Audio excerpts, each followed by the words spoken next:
하나님 말씀은 다니엘서 1장 8절로 16절 말씀까지 한 절씩 교독으로 읽겠습니다. 다니엘서 1장 제가 가진 성경으로 1231페이지입니다.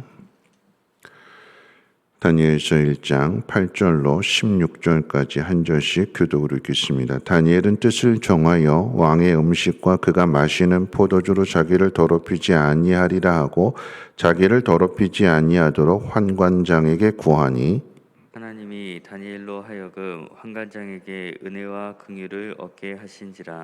환관장이 다니엘에게 이르되 내가 내 주 왕을 두려워하노라. 그가 너희 먹을 것과 너희 마실 것을 지정하셨거늘 너희 얼굴이 초췌하여 같은 또래 소년들만 못한 것을 그가 보게 할 것이 무엇이냐. 그렇게 되면 너희 때문에 내 머리가 왕 앞에서 위태롭게 되리라 하니라.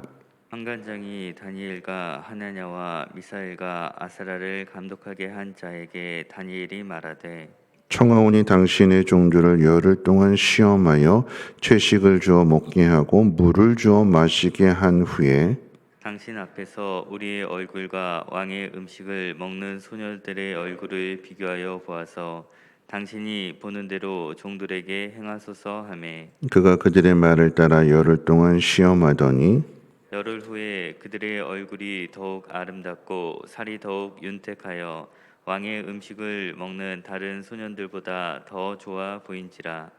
그리하여 감독하는 자가 그들에게 지정된 음식과 마실 포도주를 제하고 채식을 주니라. 아멘. 다니엘이 바벨론에 포로로 끌려올 때 나이가 14살에서 17살이라고 했습니다.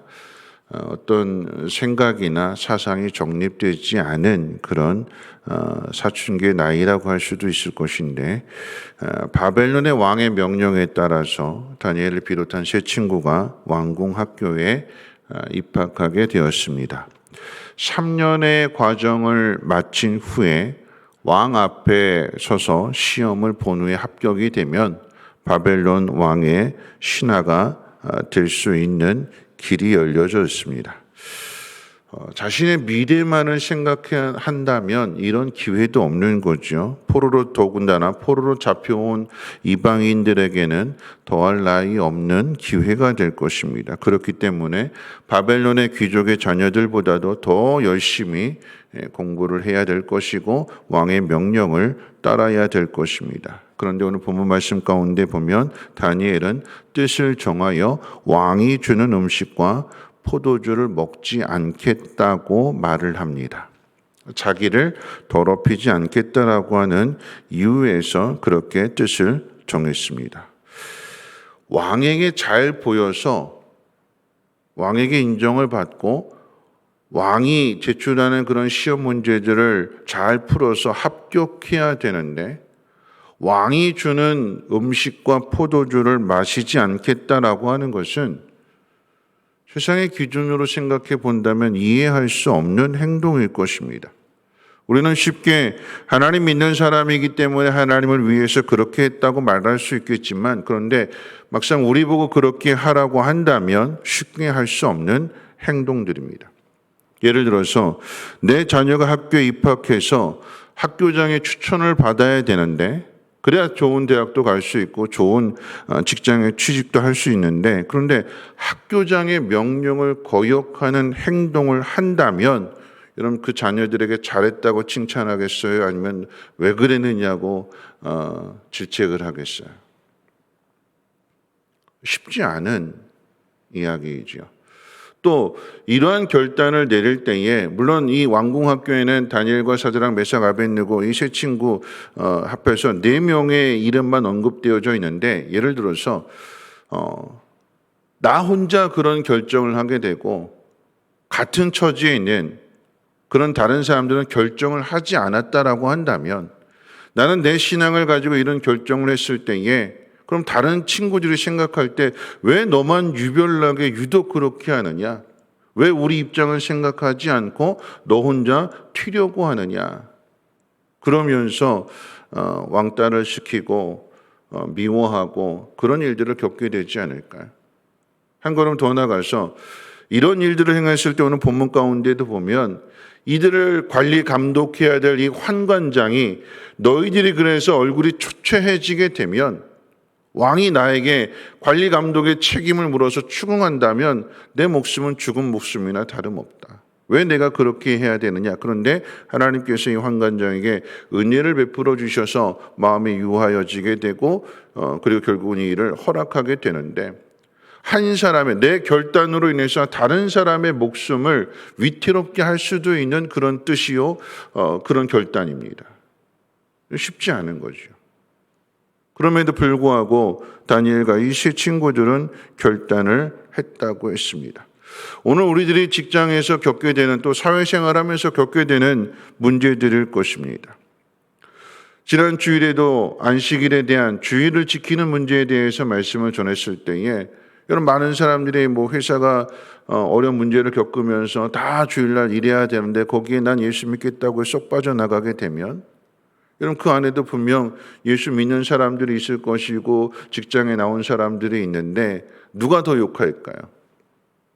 예수 믿지 않는 사람들도 욕하겠지만 예수 믿는 사람들이 더 많은 욕들을 하지 않을까요? 꼭 유별나게 그래야 되냐? 그럼 나는 뭐가 되느냐? 고난주간에 다 금식하는데 나는 체질적으로 금식을 못하는 사람은 그러면 이건 분위기에 휩쓸려서 금식을 해야 되는가? 난 정말 힘든데 어려운데 그럼 괜히 나는 믿음 없는 사람처럼 비춰질 수 있을 것이고 그렇게 되면 상대적으로 금식하는 사람 때로는 미워하고 꼭 그렇게 해야만 되는가 하는 그런 생각을 가질 수도 있겠죠. 우리에게 주어진 그 상황들이 참 쉽지 않은 상황들이에요. 왜 꼭 그렇게 해야만 되는가? 그래서 예수 믿는 사람들, 교회 다니는 사람들이 꼭 그렇게 욕을 먹어야 되는가? 여러분 이 문제가 코로나로 인해서 온라인 예배를 드려야 되느냐, 대면 예배를 드려야 되느냐, 모임을 가져야 되느냐, 갖지 말아야 되느냐, 여러분 이런 상황들 속에서 우리는 많이 하는 이야기들이에요. 여러분 근데 중요한 것은 우리의 신앙생활이 욕먹지 않기 위해서 하는 것으로만 그쳐져서는 안 된다라고 하는 것입니다. 왜 꼭 그렇게까지 해서 교회 욕을 먹여야 되느냐, 그 수준에 머무는 것이 아니라 여러분 우리의 상황 속에서 우리가 어떤 결단을 하게 되고 뜻을 정하게 될 때에 과연 이 일이 하나님을 기쁘시게 하는 일이냐 아니냐 그것을 정해야 되는 거지 그저 욕먹지 않기 위해서 신앙생활을 해서는 안 된다라고 하는 것입니다. 다니엘이 뜻을 정하게 된 그 이유는 두 가지입니다. 첫 번째는 하나님을 기쁘시게 하는 것이 무엇이냐를 생각하는 것. 그리고 두 번째는 내 인생의 미래가 바벨론 왕의 손에 있지 않고 비록 내가 포로로 잡혀왔지만 갑과 을의 관계 속에서 나는 을이지만 그런데 이 역사의 주관자는 하나님이시다. 바벨론 왕이 세상 역사의 주관자가 아니요 바벨론 신이 세상을 다스리는 신이 아니라 하나님이 세상을 다스린다 할 때에 내가 당하는 고난, 포로로 잡혀와서 내 미래를 알 수 없는 내 미래의 손이 당장에는 바벨론 왕의 손에 쥐어진 것 같은 상황이지만 그런데 하나님께 내 미래가 있다라고 하는 것을 믿기 때문에 뜻을 정하게 되는 것이고 오늘 이와 같은 결단을 하게 되는 것입니다. 여러분 오늘 말씀의 의미가 무엇인지를 한번 생각해 봅니다. 여러분 오늘 말씀의 의미는 아무 생각 없이 살아가라 하는 이야기가 아니라 뜻을 정하라라고 하는 얘기예요. 그냥 흘러가는 대로 그냥 흘러가는 것이 아니라 상황이 주어지면 그런 그 주어진 상황 속에서 그냥 단순하게 맞춰 살아가는 것이 아니라 내 인생의 목표가 무엇이냐, 나는 어떻게 살아갈 것이냐 하는 뜻을 정해놓고 여러분 오늘 이 새벽에 나올 때에 남의 눈치 봐서 나오는 것이 아니라 교회 안에서 어떤 일을 행할 때에도 욕먹지 않기 위해서 아니면 어떤 집 분위기 때문에 하는 것이 아니라 뜻을 정해놓고 그 뜻을 정한다라고 하는 것은 나중에 하는 거 아니에요. 나중에 어느 정도 성장하게 되면 나중에 바벨론에게 왕에게 인정을 받고 나면 그때 가서 해야지. 내가 어떤 믿음을 갖느냐, 내가 어떤 생각을 갖느냐에 따라서 내 행동의 방향이 달라지게 되는 거예요. 바벨론 왕을 두려워했다면, 바벨론 왕에게 인정받는 것이 목적이었다라고 한다면 왕이 주는 것 그대로 받아먹는 거죠. 그렇게 되면 왕이 짜놓은 프레임에 갇혀서 그 안에서 벗어나지 못하는 거예요. 여러분, 믿음의 눈으로 본다라고 하면 이건 바벨론 왕의 계략입니다. 철저하게 다른 생각 갖지 못하도록 내가 주는 것만 먹고 내 명령에 복종하고 순종하는 그런 사람 만들기 위한 바벨론 왕의 계략이에요. 왕에게 인정받기 위해서, 포로 신분이기 때문에, 이방인이기 때문에 내 노후를 보장받기 위해서는 더 열심히 공부해야 되고 더 열심히 그 안에 순종해야 되는. 그런데 다니엘과 세 친구들은 바벨론 왕이 아닌 하나님에 대한 믿음이 있기 때문에 그 믿음을 근거로 뜻을 정하게 되는 것이요. 하나님이 그들에게 지혜를 더하여 주시는 것이고 그들을 높여주시는 거지요. 언제 이 일을 해야 될까요? 오늘 나에게 주어진 이 상황 속에서. 다니엘과 세 친구들의 그 믿음, 나중에 풀무불에 던져지기도 하고 사자굴 속에 던져지기도 하는 그 믿음이 어디서부터 시작이 되었을까요? 오늘 이 본문을 통해서 나에게 주어진 17살의 나이, 14살의 나이, 어린 나이에서부터 그렇게 뜻을 정하여 그 길을 걸어가게 될 때에 그 믿음이 사자굴 속에 던져진다 할지라도 두려워하지 않고, 풀무불 속에 던져진다 할지라도 두려워하지 않고 하나님의 영광을, 하나님의 살아계심을 나타내는 거 아니겠습니까? 손해보는 것 생각하면 사자굴 속에 못 들어가요. 내 미래를 생각한다라고 하면 풀무불 속에 못 들어갑니다. 하나님을 생각하니까 사자굴 속에도 들어가는 것이요, 풀무불 속에도 들어가게 될 때에 풀무불 속에서 구원을 받는 거잖아요. 던져진 그 상황 속에서, 죽음의 그 상황 속에서 하나님께서 건져내시는 거잖아요. 그럼 우리에게 필요한 것은 뜻을 정하는 거예요. 그리고 그 뜻대로 지키며 살아가는 거지요. 여호수아가 그랬어요. 정해라. 하나님이냐 우상이냐. 모르드게도 그랬잖아요. 에스더에게 정해라. 네 목숨을 부지하기 위해서 너 혼자 살겠느냐, 아니면 유대인들을 위해서 왕에게 나아가겠느냐. 뜻을 정하는 사람. 말씀을 마치면서 지난 월요일날 로드맵 다녀왔는데 부산의 한 목사님이 그런 말씀하셨어요. 사모님이 그 만남에 대해서 이야기를 하는데, 사모님이 처녀 때 잘 나가는 스타일리스트였대요. 그러니까 패션 이렇게 연예인들. 그래서 젊은 나이에 차도 좋은 차를 사고 잘 나갔대요. 근데 어느 날 갑자기 방화범이 아파트 단지에 불을 냈는데, 그런데 그 불을 내면서 이 불이 점점 옮겨 붙어서 6번째 있었는데, 이 사모님의 그 젊은 청년이올 때 이 사모님 차를 완전히 다 태워버려서 그 안에 있던 스타일리스트 그 용품들이 수천만 원어치가 있었는데, 옷이며 뭐 이런 거 다 있었는데 홀라당 다 타버렸대요. 보상도 제대로 받지 못하고 그 안에 무엇이 있는지 증명도 하지 못하는. 그런데 그때의 일이 사모님에게 큰 깨달음이 됐대. 그래서 어떤 과정인지 자세한 이야기진 않았는데, 그러면서 목사님 하는 이야기가, 오늘 헌금 얘기하려고 하는 거 아닌데, 그 사모님이 헌금을 한다고 하면 그러니까 목사인 본인 생각이 이 정도면 됐다 싶은데, 그런데 그 전에 겪었던 일들이 교훈이 되어서 자기 생각보다 훨씬 더 많이 한다라고 하는 거죠. 어떻게 이렇게 할까? 조금만 하지, 오히려 말릴 정도인데, 근데 사모님은 그렇지 않고 하나님 마음 주시는 대로. 왜요? 깨달았기 때문에. 깨달은 것이 있기 때문에 그 깨달은 것을 근거로 해서 인생의 방향을 정해놓고, 하나님 앞에서도 방향을 정해놓고,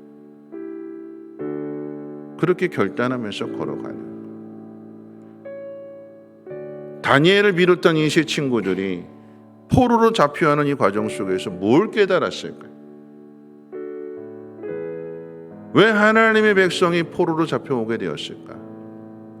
왜 이런 고난을 당하게 되었을까? 거기서 낙심하고 세상에 잘 보이기 위해서 세상에 아부하는 것이 아니라 고난인데, 어려움인데 그 속에서 하나님을 더 깊이 생각하게 되고, 어린 나이임에도 불구하고 하나님을 향한 믿음의 결단을 내리게 될 때에 왕이 바뀌어도, 세상이 바뀌어도, 나라가 바뀌어도 다니엘은 그 자리에 그대로 있습니다. 하나님이 그를 지켜주시는 거죠. 내가 하나님을 기쁘시게 하는 것이 무엇일까? 뜻을 정하였더니 하나님은 그런 다니엘을 높이 세우시는 것입니다. 오늘 우리에게 필요한 것은 뜻을 정하는 거예요. 하라고 하니까 하는 거 말고, 마지못해서 나와서 하는 거 말고, 나는 내 인생을 누구에게 맡길 것인가?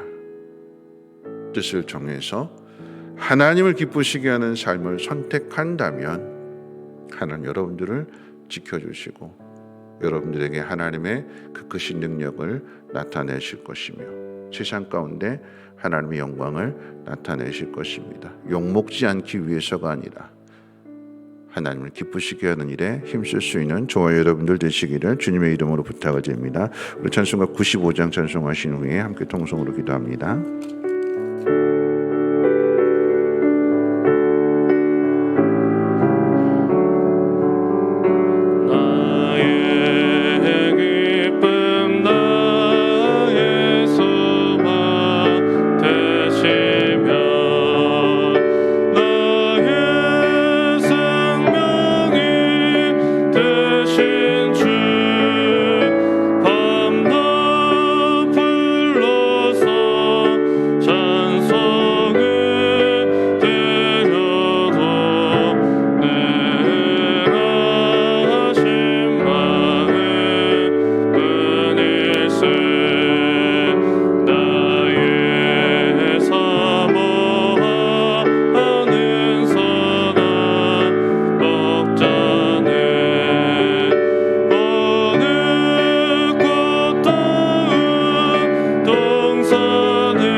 말씀 생각하면서 함께 기도하실 텐데요. 우리는 신앙의 삶을 그저 세상에 욕먹지 않기 위해서 하는 그 수준에서 더 올라가야지요. 상황의 윤리보다도 물론 다 사정이 있죠. 그런데 그 속에서 나는 누구를 택할 것인가, 누구를 기쁘게 할 것인가, 그 뜻을 정하는 일은 매우 중요합니다. 하나님을 택하고 하나님을 기쁘시게 하는 그 일을 위해서 여러분이 뜻을 정한다면, 그리고 그 뜻을 놓치지 않고 계속해서 지켜간다면 하나님은 은혜를 베풀어 주실 것이요, 하나님 그 일을 통해서 하나님의 영광을 나타내실 것입니다. 오늘 말씀 기억하면서 하나님, 내가 뜻을 정하여 기도하기 원합니다. 내가 뜻을 정하여 하나님 앞에 헌신하며 하나님 앞에 충성하기를 원합니다. 이 코로나의 상황 속에서도 하나님 기뻐하시는 일 놓치지 않게 하시고 하나님의 뜻을 이루는 삶이 되게 해달라고 함께 통성으로 하나님 앞에 기도합니다. 거룩하신 하나님 감사합니다. 하나님, 오늘 다니엘과 그 세 친구들의 그 믿음의 모습을 하나님 우리에게 신앙의 교훈으로 삼아서 하나님 이와 같은 때 코로나의 어려움을 당하고 하나님 기독교가, 교회가 욕을 먹는 상황 속에서 하나님 우리가 더 나아가 뜻을 정하기를 원합니다. 하나님을 기쁘시게 하는 삶이 무엇인지를 돌아보게 해주시고 하나님 어려울지라도 손해볼지라도 욕먹을지라도 하나님 뜻을 정하며 그 길을 걸어갈 수 있도록 하나님 은혜 베풀어 주시옵소서. 하나님, 내 처지나 상황들 그저 나 한 사람의 미래가 아닌 하나님의 백성의 미래를 돌아보게 하시고 하나님의 나라를 생각하는 그 마음 속에서 하나님 세상의 그 물꼬를 바꿀 수 있도록 하나님 우리에게 담대한 믿음을 허락해 주시기를 원합니다. 흘러가는 대로 흘러가는 것이 아니라 하나님 그 흘러가는 방향이 하나님을 거역하는 방향이라고 한다면 거슬러 올라가야 될 것입니다. 하나님 힘들지라도 고달플지라도 결단하게 하시고 하나님 그 길로 나갈 수 있도록 우리에게 담대한 믿음을 하나님 허락해 주시옵소서.